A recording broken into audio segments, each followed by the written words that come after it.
चंद्रयान 2 की, जो इसरो का दूसरा मून मिशन है, जुलाई 2019 में इसरो के सबसे ताकतवर रॉकेट LBM-3 द्वारा सफलतापूर्वक प्रक्षेपित किया गया था।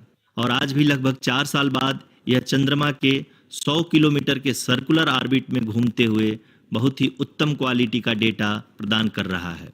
मिशन के प्रारंभ में इसकी आयु 1 साल निर्धारित की गई थी, परंतु LBM-3 द्वारा बहुत ही सटीक इंजेक्शन और मिशन मैनेजमेंट की वजह से चंद्रयान 2 काफी लंबे समय तक कार्यरत रहेगा। अब तक चंद्रयान 2 चंद्रमा के लगभग सभी भागों का चित्र ले चुका है। इसका एक बहुत ही महत्वपूर्ण पेलोड OHRC यानी कि ऑर्बिटर हाई रिजोल्यूशन कैमरा विश्व का सबसे बेहतरीन कैमरा है, जो कि चंद्रमा के सतह का लगातार पिक्चर भेज रहा है। अब मैं आरुषि जी से निवेदन करूंगा कि वो आप लोगों को इसरो के वर्तमान मिशन चंद्रयान 3 के बारे में बताएं। अभी आपने मिश्रा जी के द्वारा सुना इसरो के अब तक के लूनार मिशंस का विवरण। अब चलते हैं टुवर्ड्स चंद्रयान।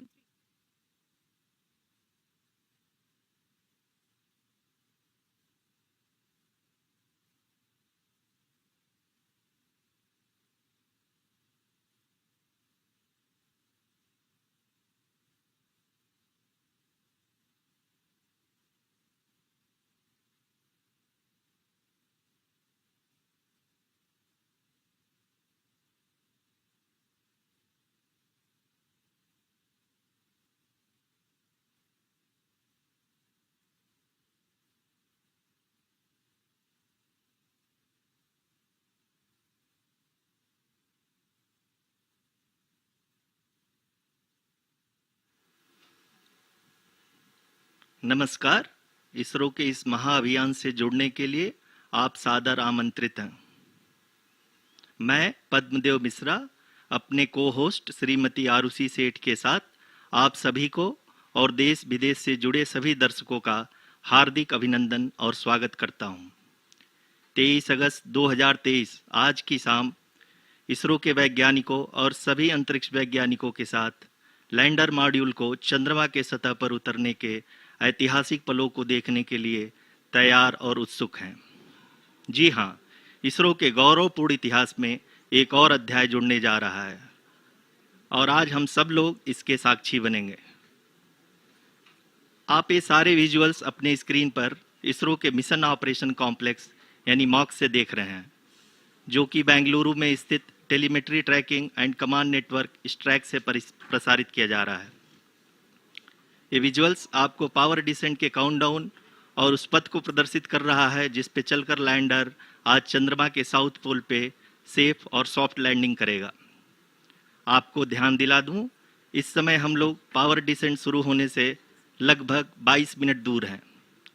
जो दर्शक थोड़ी देर से जुड़े हैं उनकी जानकारी के लिए बता दें, आप लोग इस ऐतिहासिक पल को इसरो के ऑफिशियल वेबसाइट, फेसबुक, ट्विटर और यूट्यूब पे भी देख सकते हैं। Honorable dignitaries, delegates, scientists, media personnel, and dear viewers, a very good evening to all of you. We at ISRO welcome you to the live coverage of India's prestigious Chandrayaan-3 mission's landing event on the lunar surface. These are the visuals from Mission Operation Complex at ISRO's Telemetry Tracking and Command Network, ISTRAC, situated in Namma, Bengaluru, Karnataka. I, Arushi Seth, and my colleague, Dr. Padamdeo Mishra, are your hosts for the evening and shall accompany you on the journey of the landing event from powered descent start to touchdown. Today, we shall be witnessing the final phase of the critical and most technologically challenging mission operations of Chandrayaan-3, wherein the lander module will be making a safe and soft landing on the surface of the moon. These display screens show the countdown to the power descent start as well as the path that will be followed by the lander module. We are 18 minutes away from the commencement of power descent. India is at the brink of creating history as we all await with bated breath to witness the landing on Moon's south polar region.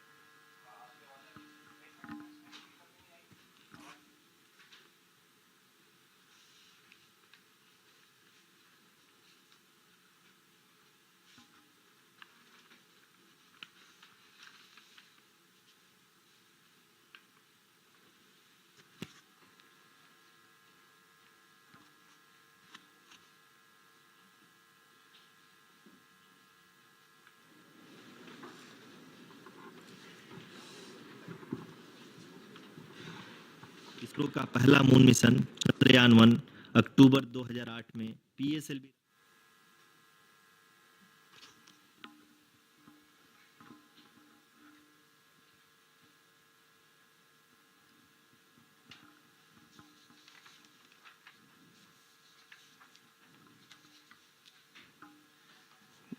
धन्यवाद आरुषि। अगर मैं सही मायने में कहूं तो अंतरिक्ष का कोई भी मिशन हो और चाहे किसी भी देश के द्वारा संचालित किया जा रहा हो, इसरो मिशन की निश्चितता और अनिश्चितता के बीच बहुत ही महीन अंतर होता है, जिससे कि एक मिशन सफल या असफल होता है। लेकिन ना हम थके ना हम हारे। हमने पिछली कमियों को सुधारते हुए आज पूरी तरह से आश्वस्त किया है कि लैंडर मॉड्यूल निश्चित तौर पे चंद्रमा के सतह पर सेफ और सॉफ्ट लैंडिंग करेगा। सभी दर्शकों के जानकारी के लिए अब हम इसरो के अब तक के सभी लूनर मिशंस को संक्षिप्त विवरण प्रस्तुत करेंगे। जी हाँ, इसरो का पहला मून मिशन चंद्रयान 1 अक्टूबर 2008 में पीएसएलवी रॉकेट के द्वारा सफलतापूर्वक प्रक्षेपित किया गया था। चंद्रयान 1 ने चंद्रमा के सतह पर पानी की खोज करके पहले ही इतिहास रच चुका है। यही कारण है कि आजकल विश्व के तमाम अंतरिक्ष वैज्ञानिक और स्पेस एजेंसियां चंद्रमा को और करीब से जानने के लिए उत्सुक दिख रही हैं। अगर हम बात करें चंद्रयान 2 की, जो इसरो का दूसरा मिशन है, जुलाई 2019 में इसरो के सबसे ताकतवर रॉकेट LVM-3 द्वारा सफलतापूर्वक प्रक्षेपित किया गया था और आज भी लगभग 4 साल बाद यह चंद्रमा के 100 किलोमीटर के सर्कुलर ऑर्बिट में घूमते हुए बहुत ही उत्तम क्वालिटी का डेटा प्रदान कर रहा है। मिशन के प्रारंभ में इसकी आयु 1 साल निर्धारित की गई थी, परंतु LVM-3 द्वारा बहुत ही सटीक इंजेक्शन और मिशन मैनेजमेंट की वजह से चंद्रयान 2 काफ़ी लंबे समय तक कार्यरत रहेगा। अब तक चंद्रयान 2 चंद्रमा के लगभग सभी भागों का चित्र ले चुका है। इसका एक बहुत ही महत्वपूर्ण पेलोड OHRC यानी कि ऑर्बिटर हाई रेजोल्यूशन कैमरा विश्व का सबसे बेहतरीन कैमरा है, जो कि चंद्रमा के सतह का लगातार पिक्चर भेज रहा है। अब मैं आरुषि जी से निवेदन करूंगा कि वो आप लोगों को इसरो के वर्तमान मिशन चंद्रयान 3 के बारे में बताएं। अभी आपने मिश्रा जी के द्वारा सुना इसरो के अब तक के लूनार मिशंस का विवरण। अब चलते हैं towards Chandrayaan 3, the follow-up mission of Chandrayaan 2, which has been designed to accomplish our mission goals.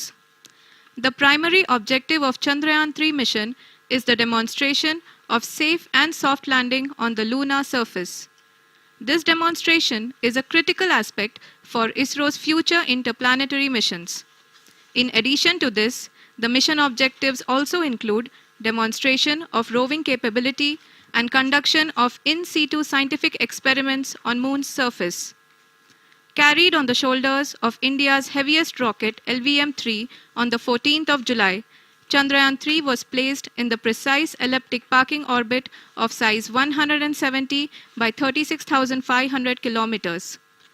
ISRO, in its mission plan of following the incremental trajectory approach, carried a total of 5 earthbound maneuvers. The fifth apogee raising maneuver, which took place on the 25th of July, placed the spacecraft in an orbit of 250 by 1,27,000 kilometers. At the early hours of 1st August, the translunar injection was carried out, after which the composite module began the final leg of its long journey of nearly 3,84,000 kilometers for its rendezvous with the Moon.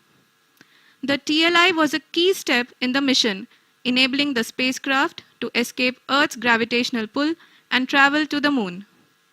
An orbit of 288 by 3,69,328 kilometers was achieved at the end of the translunar injection. जी हाँ, translunar injection किसी भी interplanetary mission के लिए बहुत ही आवश्यक परंतु कठिन operation होता है। इस सफल मैन्यूवर के बाद चंद्रयान 3 पृथ्वी से दूर निकलकर चंद्रमा के प्रभाव क्षेत्र में एक हाइपरबोलिक ट्रेजेक्टरी के द्वारा पहुंचाया गया।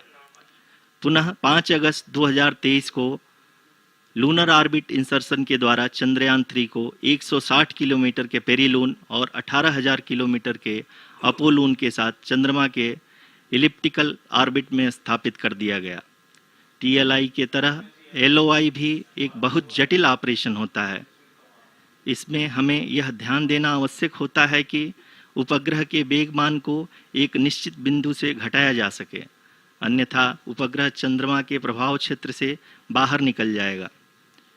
एलओआई के सफलतापूर्वक परिचालन के बाद चंद्रयान 3 की कक्षा को 4 बार और परिवर्तित किया गया। इस दौरान चंद्रमा की अधिकतम ऊंचाई को घटाकर 160 किलोमीटर कर दिया गया।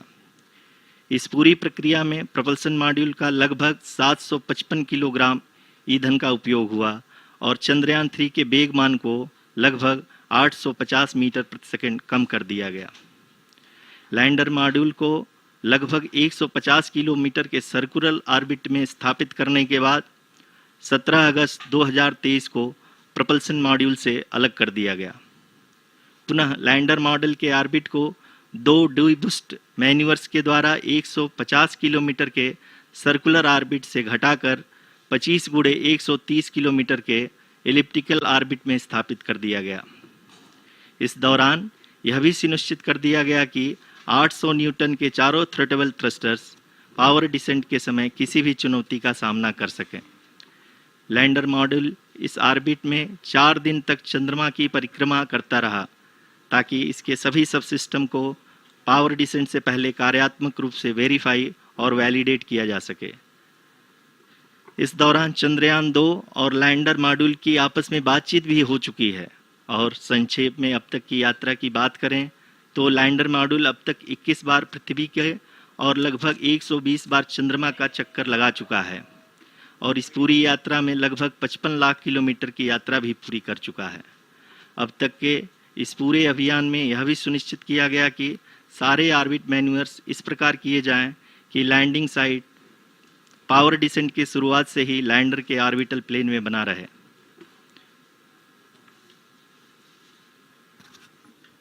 Make it further that is true indeed. We have arrived at the crucial juncture wherein the orbit plane contains the desired landing site at the start of powered descent. We are also happy to announce that live images from the Chandrayaan 3 lander imager camera is being received continuously. The demonstration of soft landing on the moon's surface is no ordinary feat due to the innumerable challenges and complexities involved. The lander velocity has to be killed from nearly 6,048 kilometers per hour without any aid from the thin and tenuous moon's atmosphere. The lunar dust at the time of landing and the craters and boulders scattered over the moon's surface make it further complicated to achieve this. The new and improved Chandrayaan 3 design has been built after envisaging all the scenarios which the lander module can encounter. With several software improvements, provision for full-level redundancies, a plethora of special tests, namely the integrated hot test, integrated cold test, and lander leg drop tests were carried out for the lander module. The success of these tests has provided great confidence in the performance of all the onboard sensors, propulsion system, and associated guidance, control, and navigation algorithms. The key findings during the tests have enabled to improve the overall system performance. The largely unexplored south pole of the moon has been chosen as the intended landing site since there is a possibility of finding ice and other minerals which would be vital resources for future explorers. Apart from continuing investigations pioneered by Chandrayaan 1 and Chandrayaan 2, the Chandrayaan 3 mission will also provide invaluable data to the science community around the world. Let us give our viewers a glimpse on the configuration of Chandrayaan 3 mission.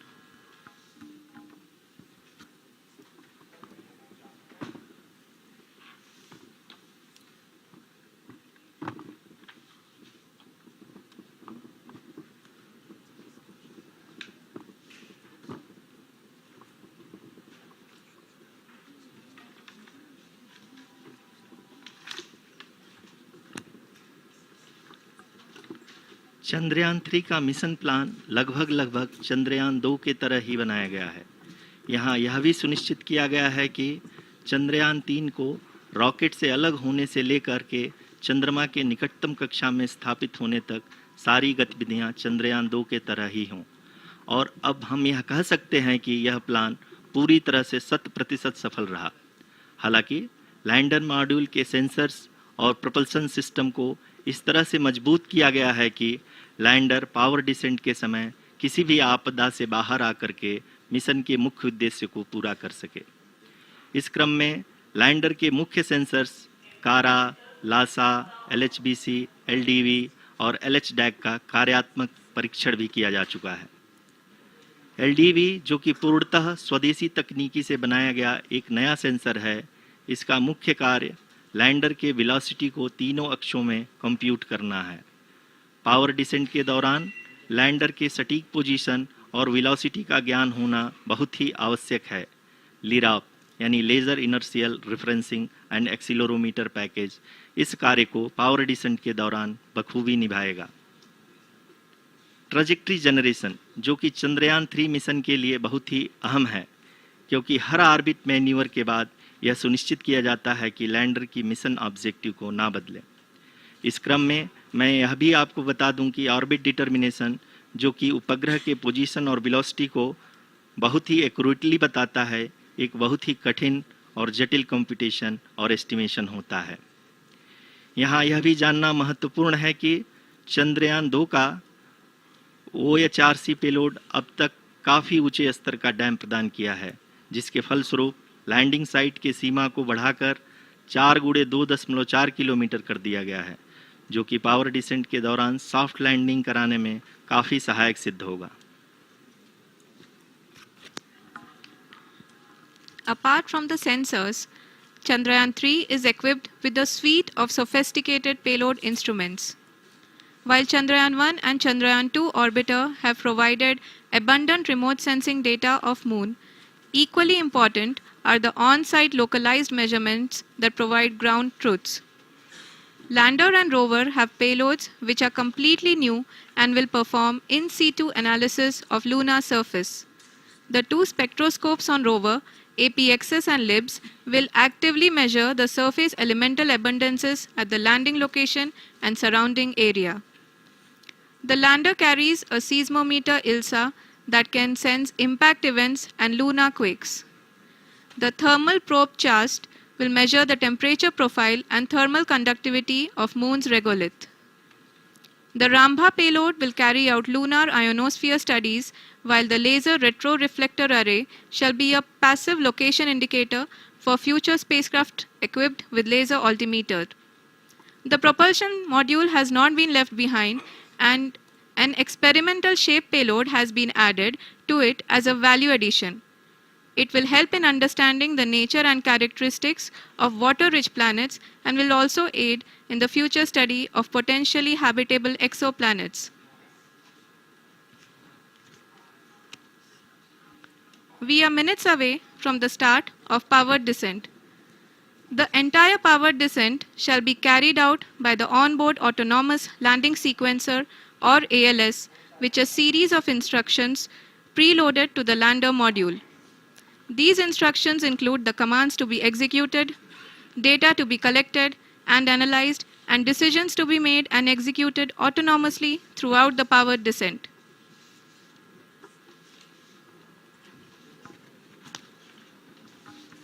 जी हाँ, अब हम power descent के बहुत ही करीब आ चुके हैं। हम आपको बताते चलें कि पावर डिसेंट को कुल 4 चरणों में बांटा गया है। सबसे पहले आता है रफ ब्रेकिंग फेज, जिसमें लैंडर की ऊंचाई को चंद्रमा की सतह से 30 किलोमीटर से घटाकर 7.4 किलोमीटर कर दिया जाएगा। इस पूरी प्रक्रिया को पूरा करने में लगभग 11.5 मिनट लगेगा और इसका समानांतर वेग 1680 मीटर प्रति सेकंड से घटाकर 358 मीटर प्रति सेकंड हो जाएगा। We have continuous flow of lander telemetry data from ISRO's Deep Space Network IDSN-32 located in Belalu, Bengaluru. The data is being acquired real-time by station and is flown to the Mission Operation Complex through our communication links. In addition to it, we also have support from ESA and JPL DSN stations.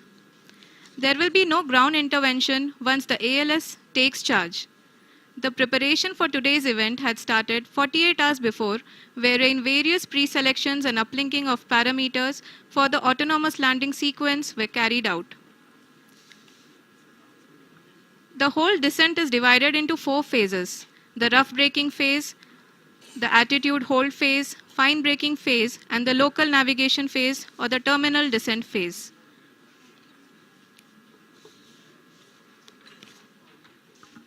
जी हाँ, attitude hold phase, जो कि power descent का दूसरा चरण है, एक बहुत ही महत्वपूर्ण फेज है। इस 10 सेकंड के स्मॉल ड्यूरेशन के दौरान लैंडर के 2 महत्वपूर्ण सेंसर कारा और लासा लैंडर की ऊंचाई की गणना करेंगे। इस फेज के पूरा होते ही लैंडर चंद्रमा के सतह से कुल 6.8 किलोमीटर की ऊंचाई पर होगा।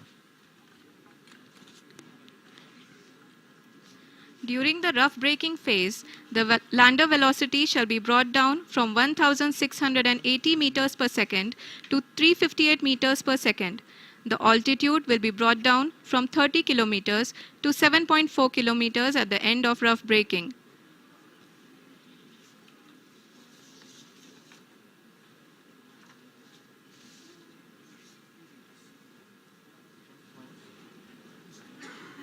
Currently, we can see the scientists are analyzing the lander data.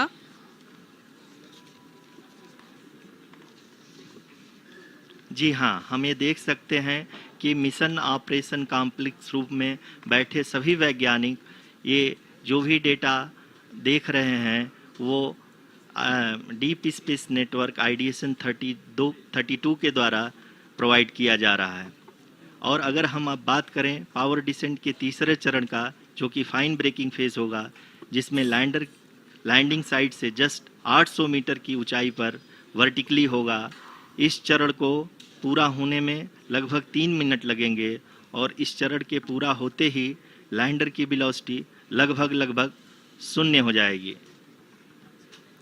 The scientists here at ISTRAC are glued to their systems, analyzing all sorts of complex data. We are very close to the powered descent, to the start of the powered descent phase.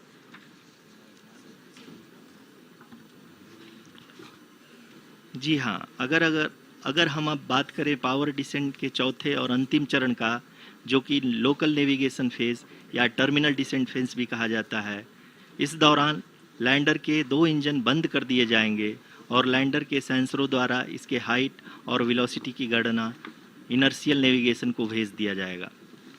इस दौरान lander 150 metre की ऊंचाई को प्राप्त करने के बाद कुल 131 सेकंड लगाएगा। इस पड़ाव पे आने के बाद पुनः लैंडर 22 सेकंड के लिए हॉवरिंग करेगा।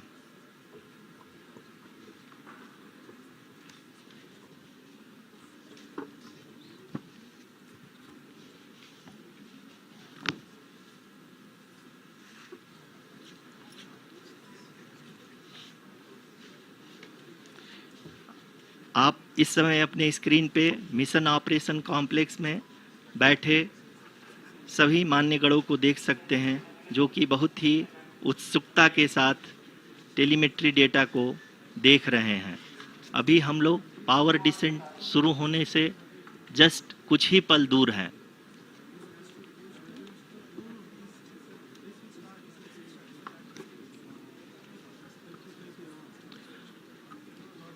पावर डिसेंट शुरू होने में लगभग 30 सेकंड ही बचा है और हमको ये सारे data mission operation complex room में आईडीएसन 32 के द्वारा, जो कि लगातार लैंडर के कनेक्शन में बना हुआ है, प्रदान कर रहा है।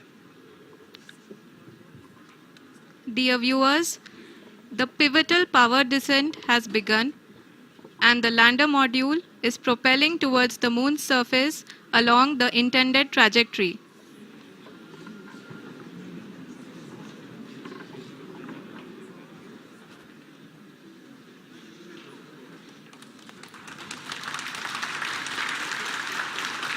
जी हाँ, अब हम देख सकते हैं रफ ब्रेकिंग फेज की शुरुआत हो चुकी है।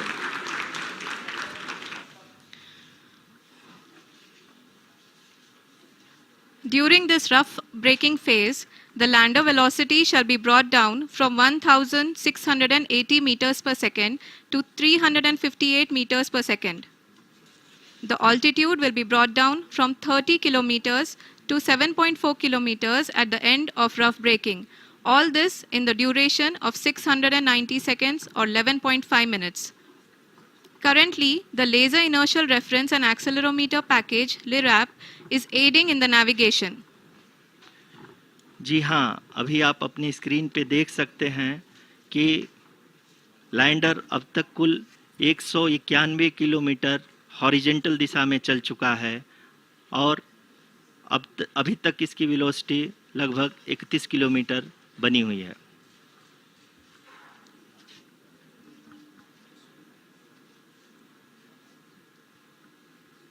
The lander module has traveled a distance of approximately 228 kilometers.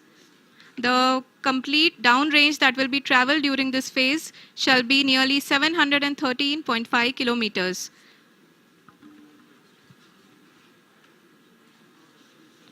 जी हाँ, कुल 745 किलोमीटर के इस रफ ब्रेकिंग फेज में आप देख सकते हैं कि हम लोग लगभग अपनी यात्रा 20% कंप्लीट कर चुके हैं.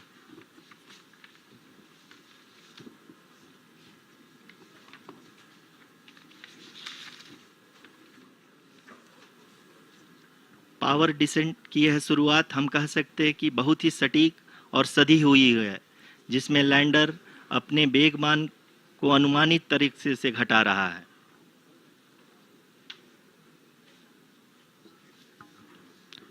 The altitude of the lander module will reduce from 7.4 kilometers to 6.8 kilometers. During the next phase, which is going to be the attitude hold phase, we can currently see that the altitude of the lander module is nearly 31 kilometers. Arushi, अभी हम इस ground trace को देखते हुए कह सकते हैं कि रफ ब्रेकिंग फेज की शुरुआत बहुत ही अच्छे तरीके से हुई है. आप ये देख सकती हैं कि जो भी प्रोजेक्टेड ग्राउंड ट्रेस है उसी पे अपना लैंडर मॉड्यूल आगे चलते हुए बढ़ रहा है. अभी तक ये देखा जा सकता है कि लैंडर मॉड्यूल लगभग 370 किलोमीटर क्षैतिज दिशा में चल चुका है. The mission operations team is analyzing the data. We can all see the seriousness and the concentration with which each and every parameter of the lander module is being analyzed. The performance so far seems to be nominal. जी आरुषि, चूंकि ALS activate किया जा चुका है इसलिए ground से कोई commanding नहीं की जा रही है. इस दौरान आपके स्क्रीन पे सारे डेटा इसरो के डीप स्पेस नेटवर्क से रियल टाइम में आ रहे हैं. इस मिशन में सेकेंड और थर्ड ऑर्डर गाइडेंस पॉलिनोमियल का प्रयोग हुआ है जो कि इनर्शियल थ्रस्ट और एंगल के हमेशा सुनिश्चित करेगा. During the entire descent, there is no ground intervention as the ALS has taken charge. The preparation for today's event had started nearly 48 hours before, wherein various pre-selections and uplinking of parameters were done. We can see that the vertical velocity of the lander module has been brought down. It is continuously coming down. And the ALS had already been initiated 1 hour before the scheduled time of the power descent start. Following this, the throttleable engine electronics module, the TECM, was switched on and lander was oriented to the favorable attitude. जी हाँ, आप अपनी screen पे देख सकते हैं कि lander module जिसकी शुरुआत में वेलोसिटी 1680 मीटर पर सेकंड थी, लगभग 1150 मीटर पर सेकंड हो चुकी है, जो कि एक बहुत ही मैजेस्टिक शुरुआत कही जा सकती है इस रफ ब्रेकिंग फेज के लिए.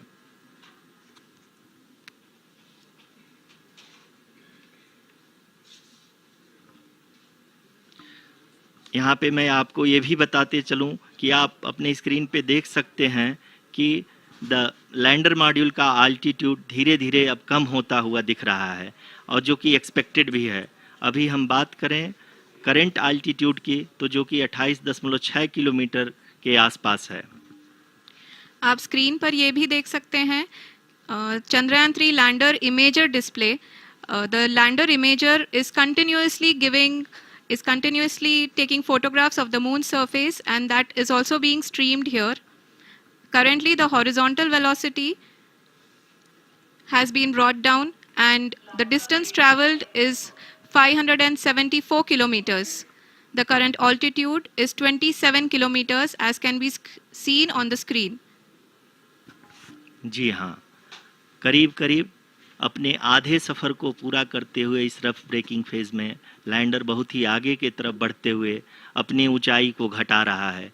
अगर अब बात करें तो लैंडर की ऊंचाई चंद्रमा के सतह से लगभग 27 किलोमीटर से नीचे हो चुकी है, करीब करीब 26.7 किलोमीटर के आसपास है। The next phase after the rough braking phase is the attitude hold phase, which will be for a duration of nearly 10 seconds. The lander will be oriented such that both the altimeters will be looking exactly towards the moon's surface. At the end of this attitude hold phase, height measurement update to navigation system will be given from the laser and car band altimeters. Currently, we are in the middle of the rough braking phase. जी हाँ, अगर हम ध्यान से देखें तो लगभग 8 minute की यात्रा के बाद लैंडर अपनी हॉरिजेंटल वेलोसिटी को लगातार कम करते हुए अपनी ऊंचाई अभी की ऊंचाई के समय 24 किलोमीटर की ऊंचाई प्राप्त कर चुका है।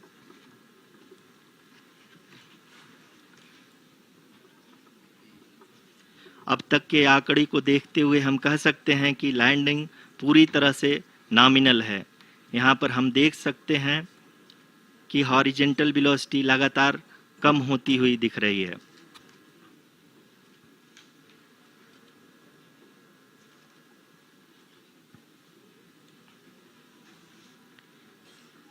The altitude of lander from ground is currently 22 kilometer, which is again going to be coming down, and that is expected. For the viewers who have joined now, we are in the powered descent phase, and we are in the rough braking phase, which is the first phase of the powered descent. We have currently traveled a downrange of 697 kilometers, and the downrange that has to be traveled during this phase is 713.5 kilometers. जी हाँ, अभी आप देख सकते हैं कि lander की horizontal velocity लगभग 720 metre प्रति सेकंड हो गई है। लगभग हम ये कह सकते हैं कि 900 मीटर प्रति सेकंड वेलोसिटी को कम किया जा चुका है।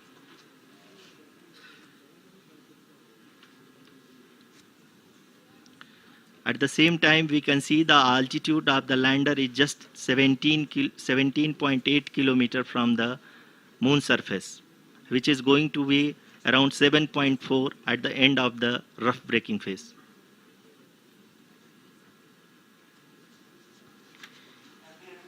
इस फेज के बाद हम जाएंगे towards the attitude hold phase, where we will be expecting sensor update from the laser and car band altimeters.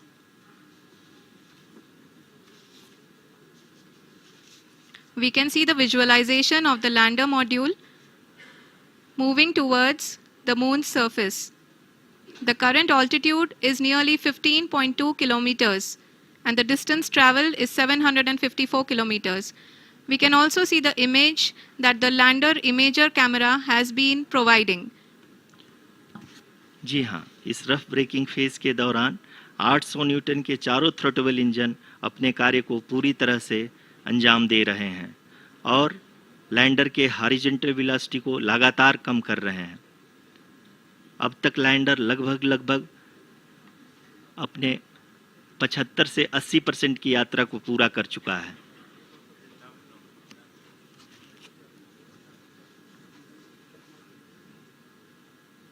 After the rough braking and the attitude hold phase, we shall be having the fine braking phase, which will continue for nearly 3 minutes. The whole phase is being driven by the autonomous landing sequencer and there is no intervention from ground. जी हाँ आरुषि, अभी आप अपनी screen पे देख सकती हैं कि जो करंट आल्टीट्यूड है चंद्रमा के सतह से लगभग 10 किलोमीटर के आसपास है। जी हाँ, हम अपने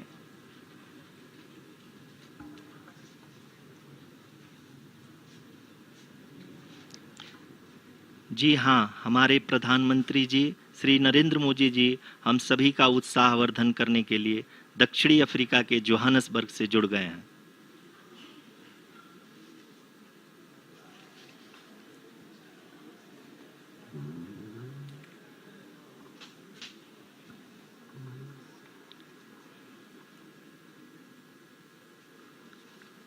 Yes, we are privileged to have with us Honorable Prime Minister of India, Shri Narendra Modi ji, who has joined us from South Africa's Johannesburg to encourage us.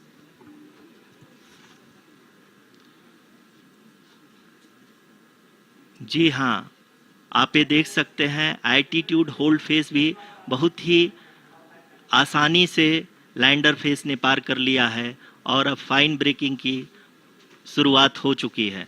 अभी हम ये देख सकते हैं कि लैंडर की ऊंचाई लगभग 5.6 किलोमीटर है, जो कि इस फेज के उपरांत लगभग 800 मीटर हो जाएगी।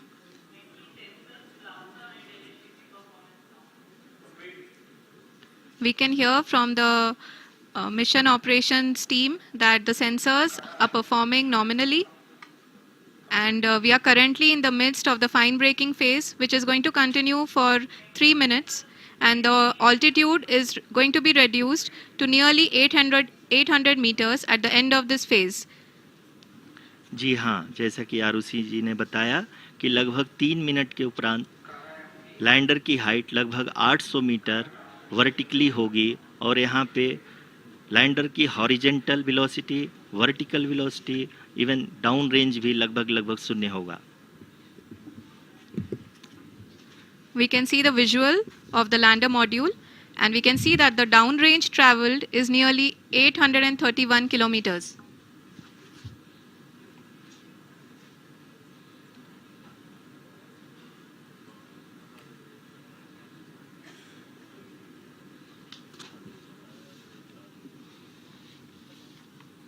जी हाँ, आप अपनी स्क्रीन पे देख सकते हैं कि लैंडर की ऊंचाई अब चंद्रमा के सतह से लगभग 3 किलोमीटर से कम हो चुकी है।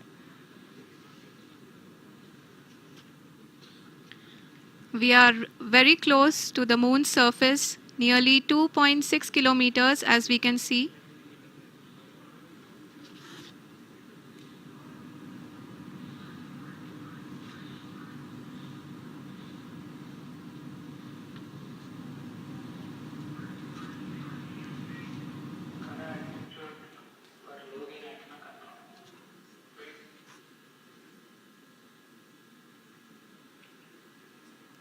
जी हाँ, अभी आप देख सकते हैं कि लैंडर की ऊंचाई लगभग 1 किलोमीटर के आसपास है।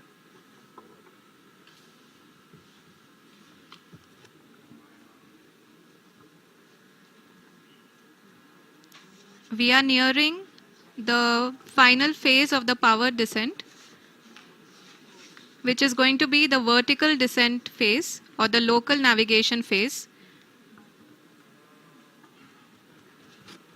जी हाँ, अब हम फाइन ब्रेकिंग वेव के एकदम करीब आ चुके हैं। हाँ, आप तालियों के गड़गड़ाहट से सुन सकते हैं कि हम लोगों ने तीसरे चरण को भी बहुत ही सफलतापूर्वक हासिल कर लिया है और अभी हम वर्टिकल डिसेंट फेज में आ चुके हैं, जिसकी शुरुआत भी बहुत ही अच्छे ढंग से हो चुकी है।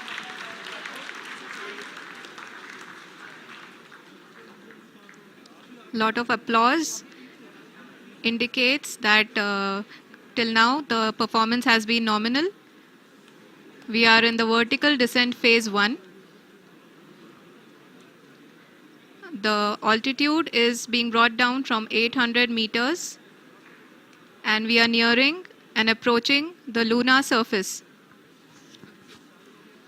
जी, आप अपने स्क्रीन पे देख सकते हैं कि लैंडर का हाइट लगातार कम होता जा रहा है। इस समय हम लैंडिंग साइट के जस्ट ऊपर हैं और इस समय इसकी ऊंचाई लगभग 600 मीटर के आसपास है। इस फेज के दौरान लगभग 150 मीटर के ऊंचाई पे पहुंचने के बाद लैंडर अगेन लगभग 20 से 22 सेकंड के लिए हॉवरिंग करेगा। We are above the landing site. The horizontal as well as the vertical velocity is now being constantly reduced. And the lander module has begun its descent towards the landing site.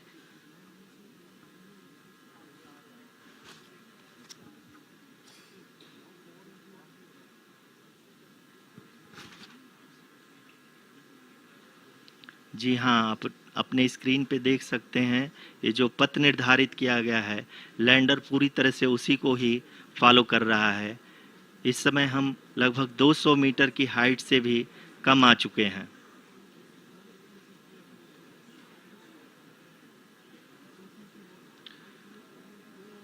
अब हम ये देख सकते हैं कि हम लगभग 150 metre की ऊंचाई पे हैं चंद्रमा के सतह से।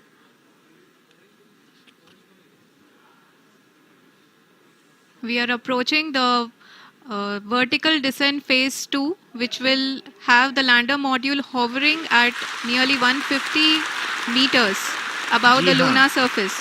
जी हाँ, आप इस तालियों के गड़गड़ाहट को सुन सकते हैं जो कि सेकेंड हाइब्रिड फेज के कंप्लीट होने के बाद इन सारे वैज्ञानिकों के द्वारा की जा रही है।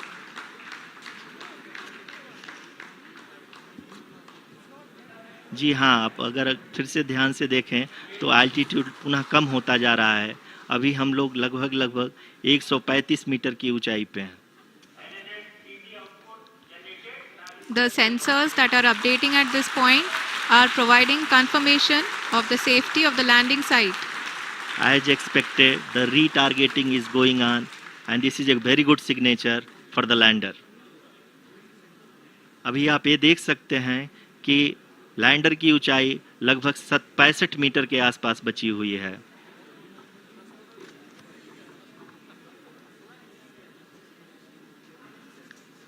Currently, only 2 engines are now being fired, and we are nearly at zero velocity, vertical and horizontal. We were hovering, and now we are approaching the moon's surface. धीरे धीरे लैंडर की वेगमान को कम किया जा रहा है और हम अब लगभग 50 मीटर से भी कम आ चुके हैं। We can see the Honorable Prime Minister, Shri Narendra Modi ji, who is here to encourage us, and he is critically looking at the visuals.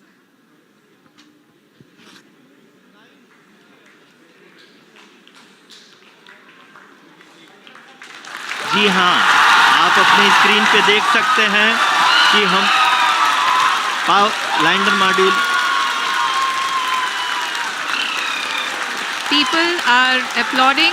Let us all wait to hear from the Secretary Department of Space and Chairman ISRO, Shri S. Somnath. Lander module पूरी तरह से safely और softly चंद्रमा के सतह पे land हो चुका है। ये हम लोगों के लिए बहुत ही गर्व की बात है। हिंदी में एक कहावत है कि चंदा मामा दूर के, लेकिन अब हम ये कह सकते हैं कि चंदा मामा अपने घर के। बहुत ही उम्दा. The hard work of the entire ISRO community has come to fruition.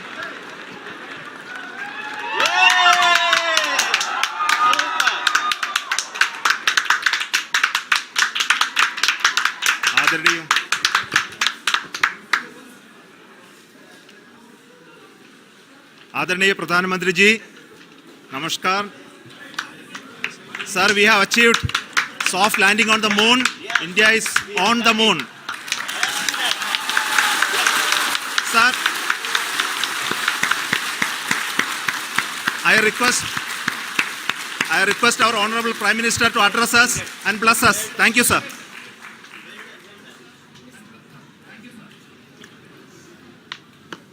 मेरे प्यारे परिवारजनों,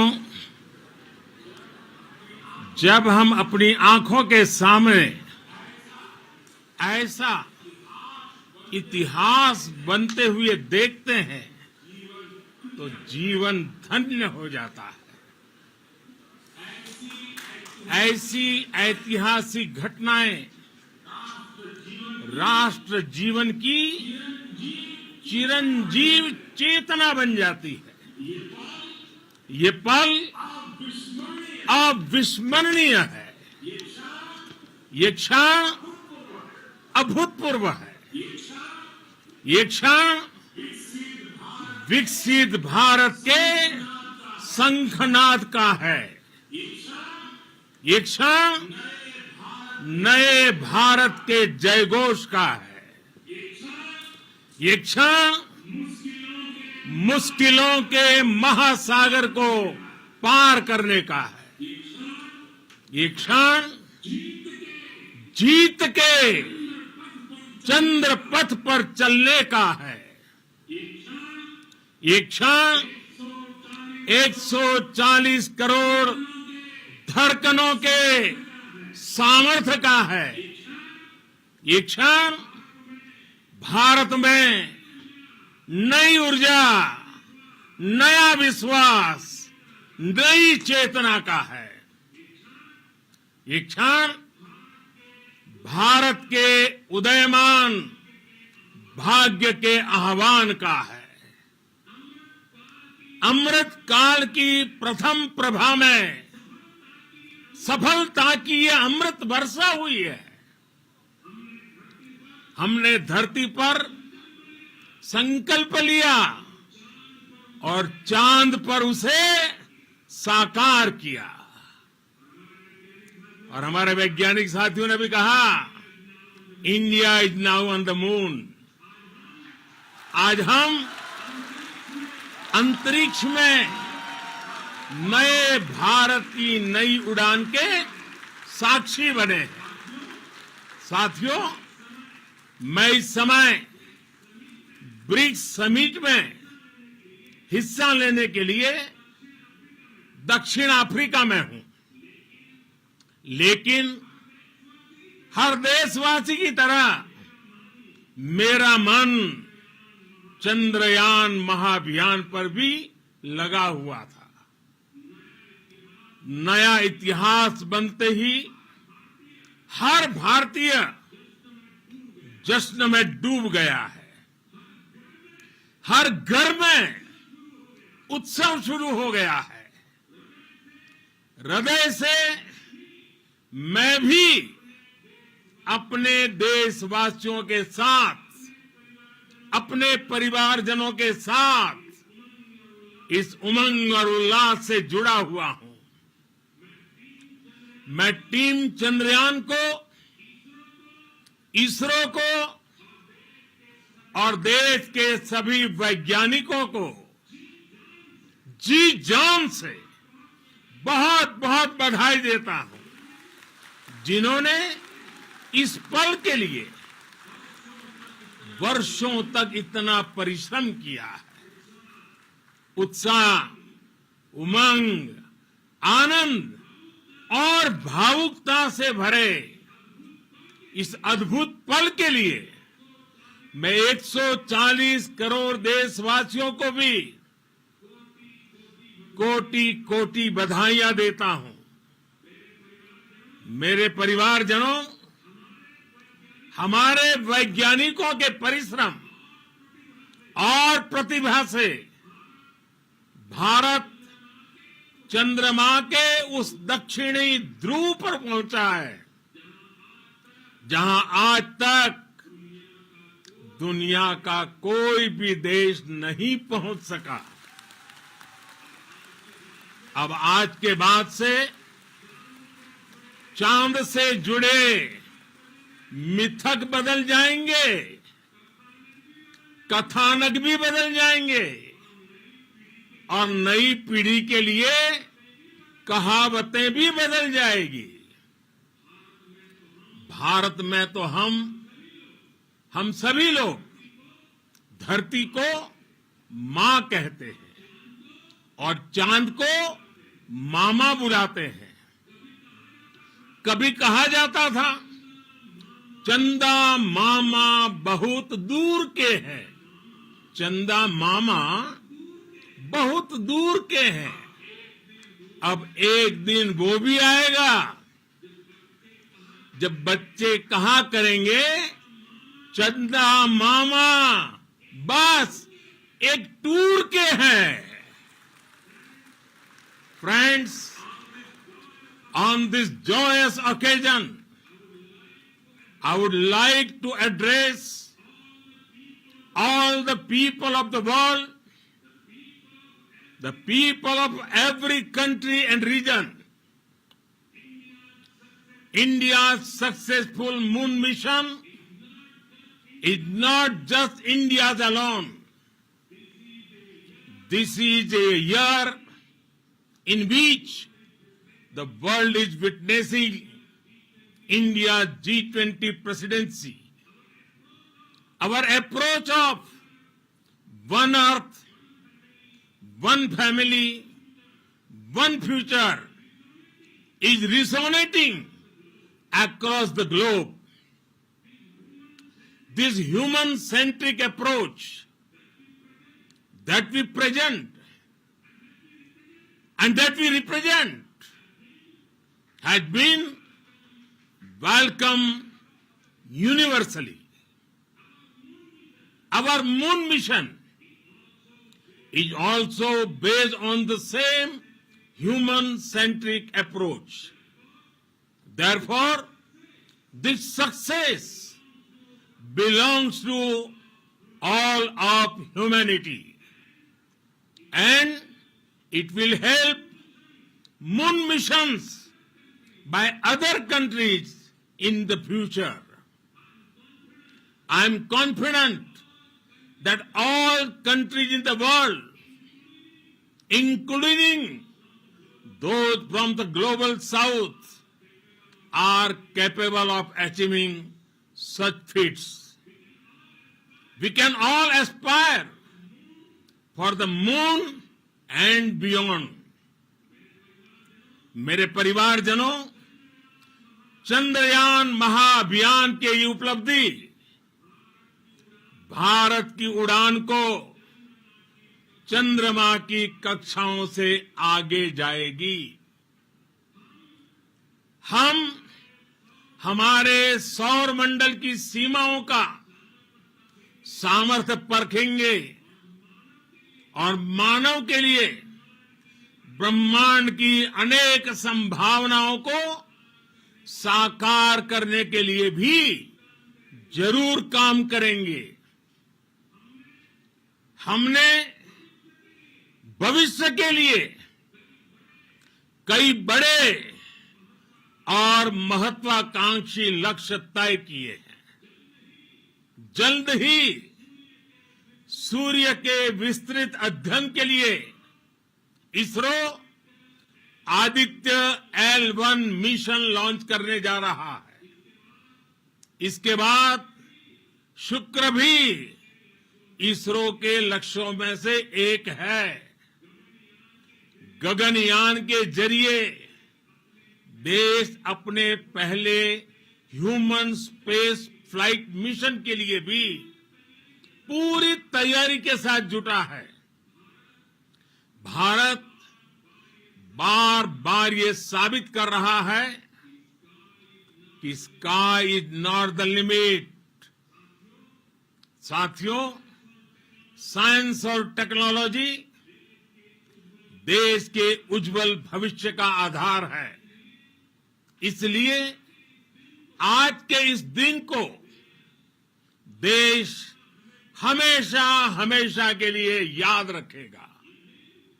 यह दिन हम सभी को एक उज्जवल भविष्य की ओर बढ़ने के लिए प्रेरित करेगा। ये दिन हमें अपने संकल्पों की सिद्धि का रास्ता दिखाएगा। ये दिन इस बात का प्रतीक है कि हार से सबक लेकर जीत कैसे हासिल की जाती है। एक बार फिर देश के सभी वैज्ञानिकों को बहुत बहुत बधाई और भविष्य के मिशन के लिए ढेरों शुभकामनाएं। बहुत बहुत धन्यवाद।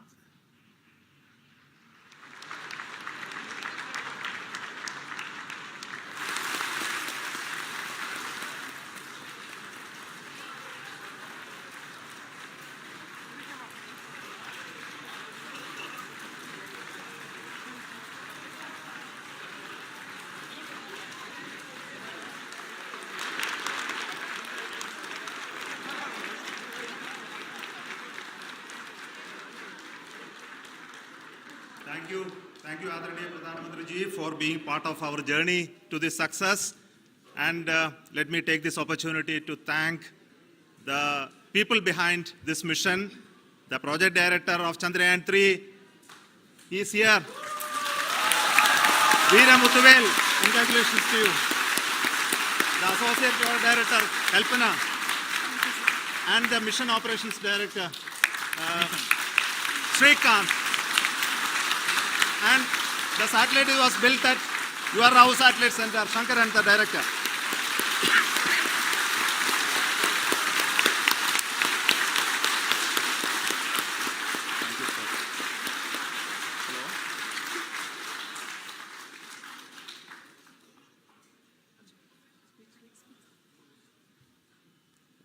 It's a great moment of happiness on behalf of team. It gives me immense satisfaction on achieving this goal as a project director of this mission. The entire mission operations, right from launch till landing, happened flawlessly as per the timeline, and we became the 4th country to demonstrate the soft landing onto the moon surface, and we became the first country to go to near to the south pole of the moon.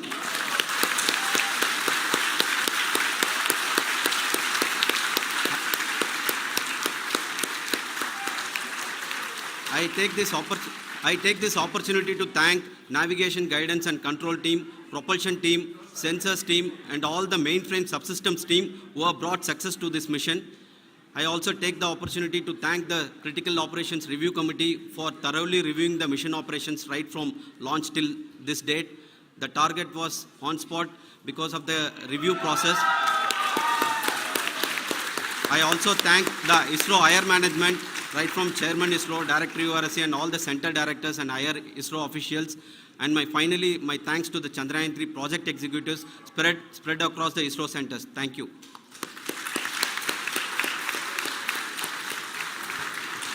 Mission Director Srikanth.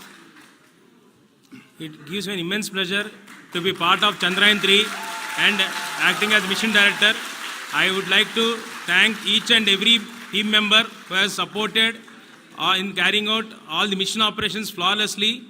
And I would like to thank my senior management, Chairman ISRO, Director URSC, my senior colleagues and my team members for carrying out and supporting all the things carrying out in a proper way. Thank you very much. Associate Project Director Kalpana. Good evening to all. This will remain the most memorable and the happiest moment for all of us, for our team Chandrayaan 3. We have achieved our goal flawlessly.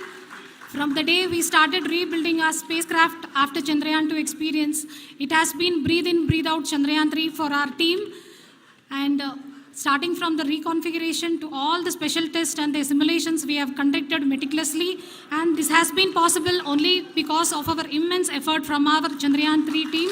And of course, with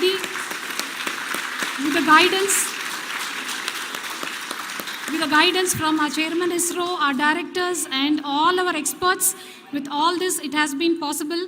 Thank you one and all. Thank you for all the minutest help which has been provided from all the areas of departments. Thank you. Thank you.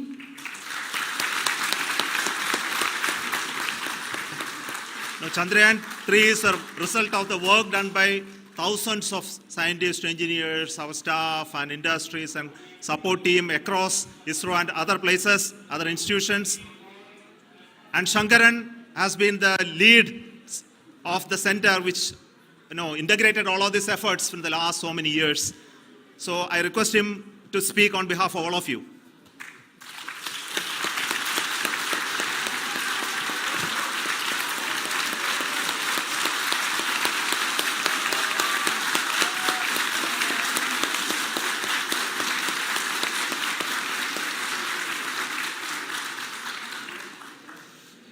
Thank you very much for the affection that has been displayed today now. Today, we have achieved what we set out to achieve in 2019. It was delayed by about 4 years, but we have done it. When Chandrayaan 3 was launched, after the separation of the spacecraft from launch vehicle, I said, I will speak the rest of the things after the soft landing. So here I will take a couple of minutes to tell the tremendous amount of effort that has been put in by the entire project team. When I say project team, it is not just only the project director and associate project director. Of course, they are the face of the project. They have been living, sleeping, eating, breathing Chandrayaan for the last 4 years. They have been supported by such a large number of people, particularly in the navigation, guidance and control area, propulsion system. This area, the amount of effort that has been put by people, the number of simulations that have been done, the number of reviews they have gone through, the amount of criticism they faced and overcome that. It is, as a person who has been watching this for the last 4 years along with them, my heart goes out for them. The amount of effort is tremendous. That is what ISRO is all about. That is what our organization has taught us to do. Now today, this success has put us even more higher responsibility, as the Honorable Prime Minister was telling, because we have set the bar now so high. Nothing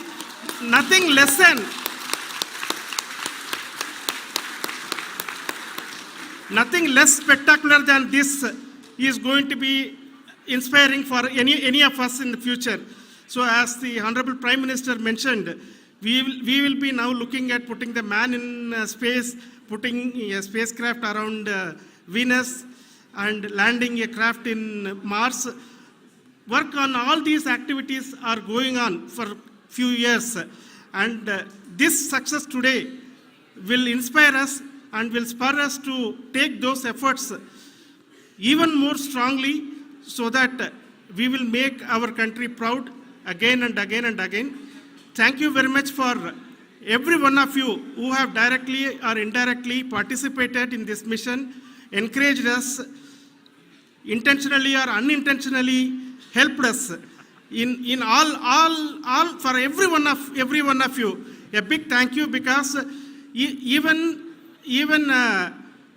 casual remark, an unintended point can help a person who is striving to reach a goal.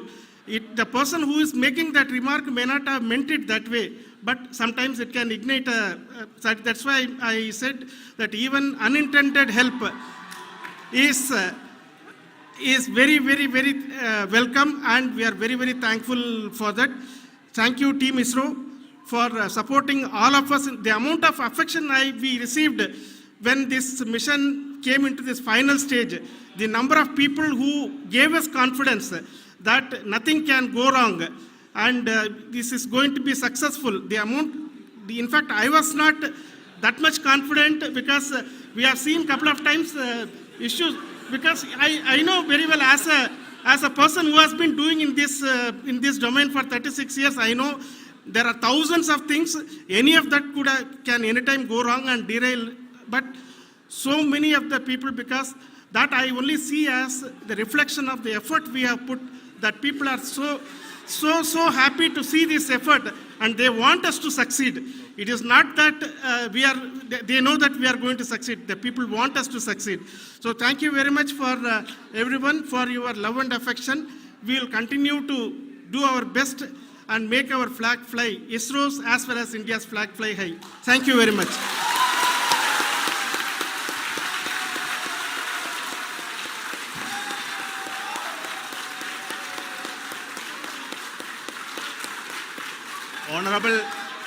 Honorable Prime Minister called me and conveyed his greetings to each one of you and your family for the wonderful work you did in ISRO. Thanks are to him for the support that he is giving to us for missions like Chandrayaan 3 and the missions that are in the offing. I think that's a great word of comfort that we are receiving for pursuing the inspirational work that we are doing for the nation. I want to tell you, and I want to thank you also for each and everyone who prayed with us in the last many days, who wanted this success to happen in ISRO. I thank all those people in all around the country and maybe beyond the country for their blessings and wishes and affection that he has given to each one of us for doing this work for the last so many years. I want to specifically thank some senior people who have been standing with us, especially the name of Kiran Kumar sir and Mr. Kamalakar, Sri Koteshwar Rao. They have been helping so much. They were part of the team to help them to get the confidence and get the reviews done to ensure that nothing goes with any mistakes.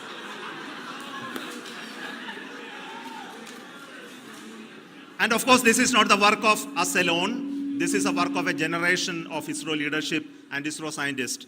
And this is a journey we started in Chandrayaan 1, continued in Chandrayaan 2, and Chandrayaan 2 craft is still working and doing a lot of communication work with us. And all the team that contributed to building Chandrayaan 1 and Chandrayaan 2 should be remembered and thanked while we celebrate Chandrayaan 3.